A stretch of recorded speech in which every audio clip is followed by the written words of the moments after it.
Hello, Wastelanders! I'm here with Lucy McLean today because Vault 33 is all about returning to the surface to save America. Lucy had no idea how big the outside world is, though. In the Commonwealth of Fallout 4, if you share Lucy's dream of reclaiming the wasteland with the Golden Rule as your guide, you are a Minuteman at heart, and there are 30 settlements in the base game that need your help. Like toddlers. And we do it all in the hopes of taming the dangers of the Commonwealth. So why is it that of all the settlements in the vanilla game, none control the important and sometimes hazardous choke points on the bridges? Well, Lucy and I are about to show you how to change that with a mod to give you real control of the Commonwealth by making you ruler of 3 crucial bridges around the Boston area. Ready?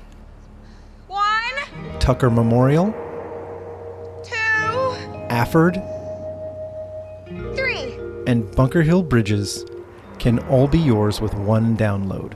Bunker Hill Bridge Settlements by Elha. This mod integrates these bridge settlements so seamlessly, the fact that Bethesda didn't give us this ability in the vanilla game will have you asking, Why? Allow Lucy to show you how she and her friendly settlers have managed to clean these bridges up and make them safe checkpoints of law and order for anyone moving goods or manpower in and out of Boston. Moving from south to north, we take our first tour at the bridge with the most unscrappable garbage.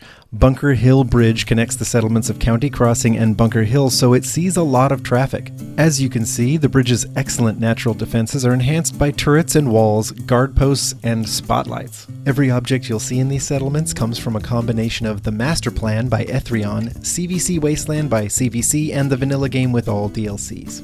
Lucy and her Minuteman allies acquired this one last, so my headcanon for all the trash is that Bunker Hill Bridge is a relatively recent acquisition. The settlers here are still working on improving. Frankly, so are my settlement building skills. The strengthened security is a good start, and tolls collected at the gates help fund community projects for the settlement, but we all know they need some commerce to support their growing community. One draw that the Bunker Hill Bridge settlement has developed is an establishment of increasing popularity called the Lobster Roll. There is scaffolding access over the bridge rail, or visitors can approach from the bank where there are picnic tables, water pumps, and an outhouse over the river. The water wheel generator keeps things powered up so that the business can boast good meals, strong drinks, safe beds, and for a price, warm company. For those of you who don't mind a mini settlement tour, before we examine the build area of Bunker Hill Bridge, let's take a peek at the Lobster Roll in more detail. On the lower floor, the diner serves Commonwealth favorites and a selection of specialty seafood dishes from fish caught fresh from the river. The Lobster Roll is very proud of its restored jukebox, and patrons can listen to it as they enjoy a drink from the in-house bar and take in the river's peaceful view. 2 large rooms are reserved for rent on the lower level, but if you want to book a lobster roll in the hay, you'll have to go upstairs. The bar's main appeal is the view, but they have recently installed a chemistry station and have hired a mixologist from Diamond City in the hopes that their drinks will soon be as well known as the ones at Afford Bridge. And in the meantime, the view really isn't half bad.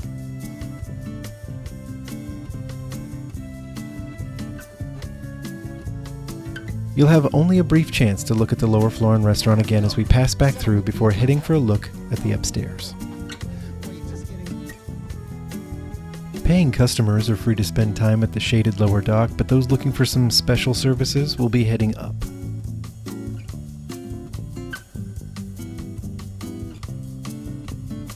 Due to the color of the light burning at its entrance, the upper floor is known colloquially as the Red Lobster, and it hosts not only 2 rooms serving the oldest profession, but also a barber of passable skill, a somewhat private hot shower, and a lovely veranda to help travelers feel rejuvenated and refreshed.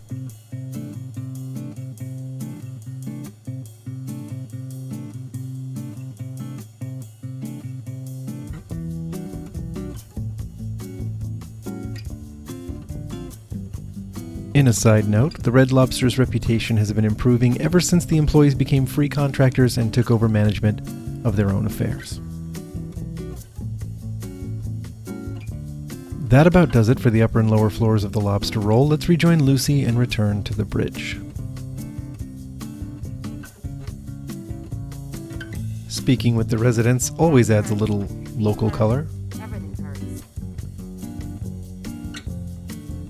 I'm starting to think we're finally safe from those damn raiders. If you work, you eat. It's as simple as that. As we climb the guard wall, we can catch a glance of Afford Bridge in the far distance. Guards at all 3 bridges keep an eye on their sister settlements and are close enough to sometimes aid each other in the case of a threat. The Bunker Hill Gate is shut at night and has a small guard shack to vet travelers after dark. As we descend the stairs, there is one more stop to make before we examine the build parameters of Bunker Hill Bridge. Just outside the gate, we can find the entrance to a waterside bungalow that can serve as a comfortable waypoint for the player character. Bridge turrets and security keep threats at bay, but the cabin still has an air of privacy just off the beaten path. Take a moment to look around, but we are about to take a look at the build parameters of the settlement. As you can see, some area over the water is available at each of the bridge locations, so the industrious among you can expand these settlements far beyond what Lucy and I have done here. Just a quick glimpse at the kitchen before we go up for a bird's eye view of the borders. For those of you who are eager to paint your own vision on this canvas, let's take a look at the size of what you will be working with. The Bunker Hill Bridge is the smallest of the 3 settlements, but there are many areas to build up that aren't being used here. So go crazy. To have the most flexibility, I recommend using the mod Place Everywhere by TheLich. Fair warning, there are some save stability concerns with mods like Place Everywhere and Scrap Everything. I didn't use Scrap Everything in these builds, but they are popular for a reason. And that about wraps things up at Bunker Hill Bridge. For our next tour, we'll visit a bridge that was already a named location on the vanilla map, Tucker Memorial. Tucker Memorial Bridge is the furthest north of the 3 bridge settlements in this mod. You may remember Tucker Memorial as the bridge covered in cars and booby traps, gas cans and other homemade bombs exploding fusion-powered cars everywhere as the player tries to cross. Some of the debris from those explosions can still be seen here and there from when Lucy and her Minutemen allies claimed Tucker Memorial, but now it has been put to use as a settlement just a stone's throw from Afford Bridge, which we'll see next. Tucker Memorial has been making a name for itself by specializing in repairing small engines, machines, and vehicles, a fitting distinction for the bridge that had the most cars on it. It also happens to be the bridge with the most cars over it, because it rests beneath a large, crumbling freeway overpass, and as Lucy arrives, she sees that an orange Corvega wagon has, for some reason, fallen from its perch and landed among some of the waterside housing of the settlement. We'd better make sure everyone is all right. Thankfully, Widow Samuels and her children are okay. Sometimes the staggeringly tall build height here at Tucker Memorial is a liability, as the overpass occasionally drops cars down on the settlement. But most of the time, it is an opportunity to build up and up. An opportunity that the Tucker Memorial settlers haven't taken full advantage of yet, but keep an eye out for the windmill on top of the overpass. It will give you an idea of how tall this settlement could get. Tucker Memorial, like the others, is easy to fortify, and security is taken seriously here. The huge concrete overpass truss is used to elevate a guard station and points the way for future developments on the towering overpass. Directly above us, the settlement windmill churns in the breeze and demonstrates the commanding position the settlement could eventually take over the entire surrounding area. For now, this guard tower's view is the highest around, and though its amenities are simple, it ensures that no threat goes unseen. Once the most dangerous of bridges to cross, now that it is settled, it has become one of the safest. As previously mentioned, Tucker Memorial Bridge Settlement has been building up a reputation as the place to go for repairs to machinery like water pumps, generators, and small vehicles. They hope to expand their services to include robots and, eventually, they want to use the overpass as a landing pad and repair area for the vertebrates that have been appearing in greater numbers since the Brotherhood of Steel arrived at the Boston airport. Shacks double as accommodations for guards and workers alike as everyone gathers around a warm fire for a well-earned respite. Over the bridge rail, you can see Afford Bridge nearby, which we'll tour next. Having it so near is a blessing for security and convenience, but Afford does tend to siphon a lot of traffic and keeps Tucker Memorial relatively small. That said, there are caravan accommodations just outside the well-fortified gates, and guards and turrets keep a watchful eye on everyone's safety as they pass by the North Boston Police Department. You never know what kind of thugs might take up residence there.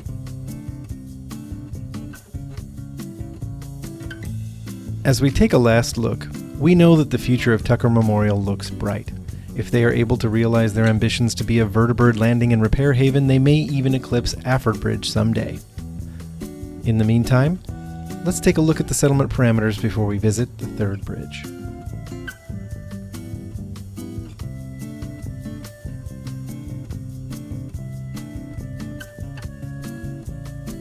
I wasn't exaggerating the incredible build height on this settlement, and I am sure that many of you viewers may be able to devise plans even more ambitious than a vertibird station at this promising location, because this little fixer-upper has good room over the water on either side of the causeway and the most generous build area beyond its gates of any bridge settlement in the mod.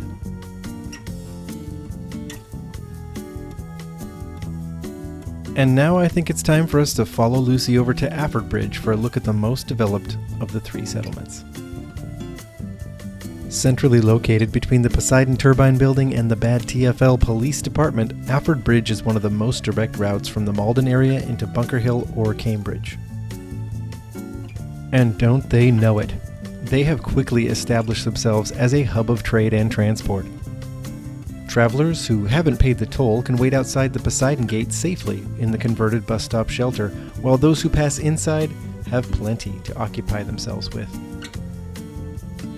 Everyone here can rest worry-free in the knowledge that Afford is staffed by the most well-equipped guards, outfitted and capable of taking on more than just raiders.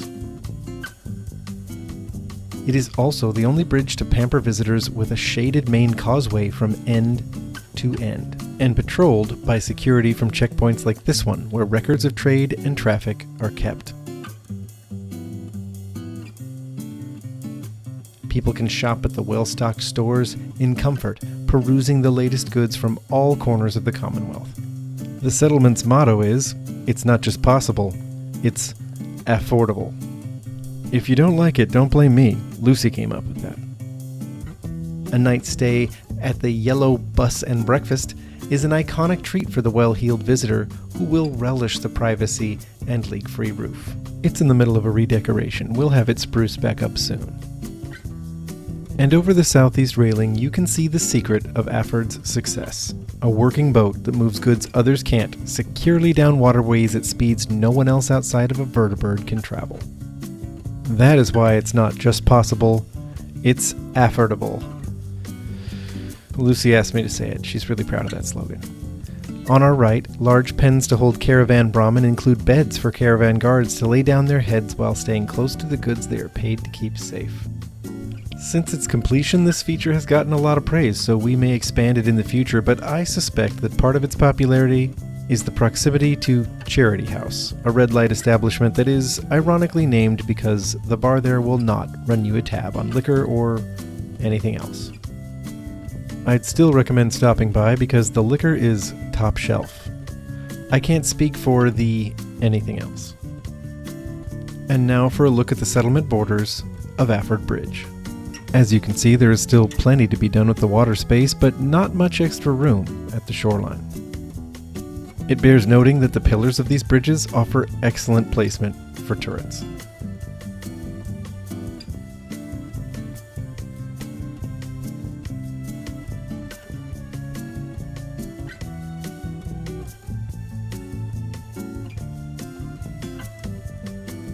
As we wrap up here with the last of the settlements from Bunker Hill Bridge Settlements by Elha, we prepare to go to the western side of the Commonwealth to visit a bridge settlement you've seen featured on the channel before from a mod called Tarsus and Yagisan's Bridgeport Settlement.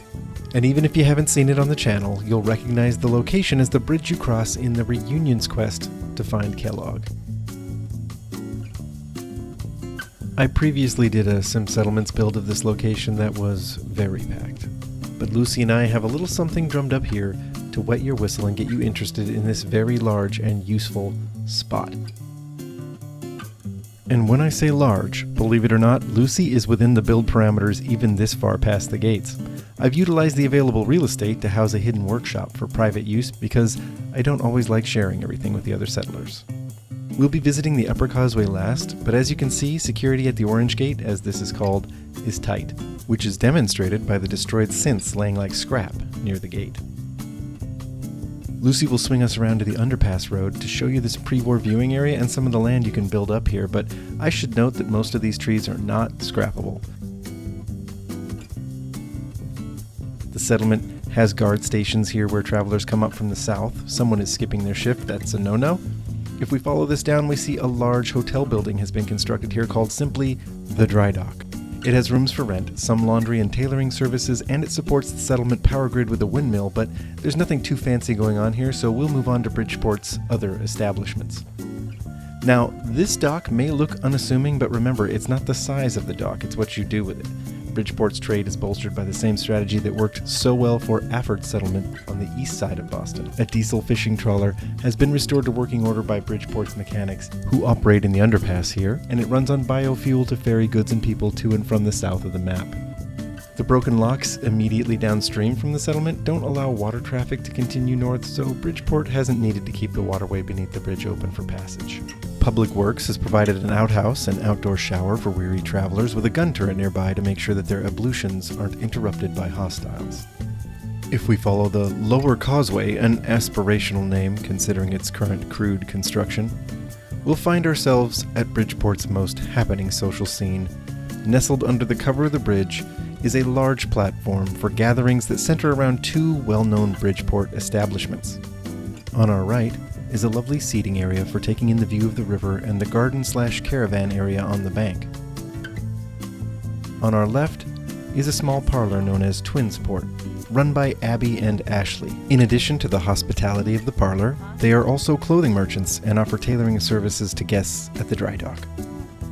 Next door to Twinsport, visitors can find an open-air speakeasy called Under the Table. Hawthorne's cousin Marcus tends the bar, which buoys the spirits of Bridgeport's populace with billiards, bourbon, barbecue, and beloved pre-war tunes.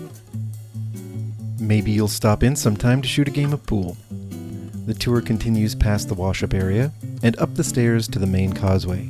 This scaffolding provides quick access to the bridge above, but we'll pause for a moment to glance just beyond one of the residences at the settlement workbench tucked high up under the bridge. Continuing up the stairs, we find ourselves at the Purple Gate. You lone survivors will remember this area well from your pursuit of Kellogg, but it has been transformed by this settlement into a trade center and hospital that serves the entire area between Oberlin Station and Diamond City on one shore, and the areas between Fort Hagen and Natick Banks on the other. Because it has such a broad territory, Bridgeport security is rigorous, and it's an important origin point for Minuteman patrols. As we cross the bridge, you'll notice that there is plenty more potential growth for your own settlement beyond what Lucy and I have done with Bridgeport so far. But it does boast public crafting benches, as good as any in Diamond City. The arms merchant is a reformed gunner and well-stocked and knowledgeable enough to outfit an entire combat expedition if necessary.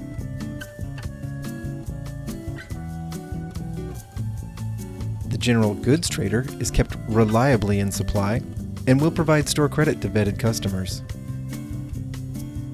And the pride of Bridgeport is the Greater Bridgeport Clinic, boasting a modified Pulowski preservation shelter for decontamination and the cleanest surgery center in any settlement since the pre-war. The next time you're banged up, consider a trip to the Greater Bridgeport Clinic for some quality care. I'm fine. You had a rotten human tooth lodged in your shoulder. You're not fine. Well, folks, I think it's time you saw for yourself how large the build area is here and just how much you can undoubtedly do with a little inspiration in a place like Bridgeport. The bounds go far out on the southern side of the bridge, all the way to where the upper road splits off and offers a lot of water and riverbank space on the southern side. The slope can be a challenge to work with, especially on the east side of the bridge, and I didn't do much with it so far, but I'm certain it would be rewarding to fill it out. Shantytown, more docks, cropland, vertibird pad, second bridge, all are possible. The northern side of the bridge is more restrictive, but still offers something to work with. And there is some space at each end as well, particularly on the west side of the bridge. And that about concludes our tour of 4 bridge settlements that you can claim today with the Boston Bridge Settlements mod by Elha and the Tarsus and Yagisan's Bridgeport Settlement mod. I hope Lucy and I have inspired you to go put your own stamp on them and bring order and prosperity to the Commonwealth. Any parting words to motivate our viewers, Lucy? Well, you see, the idea is that we're going to save America. Thanks for trying, Lucy. Nobody said she was a charisma build. Let me know what you think in the comments. What settlement mods are you enjoying? I'm always on the lookout for good recommendations. Later, Raiders, and I'll see you in the next one.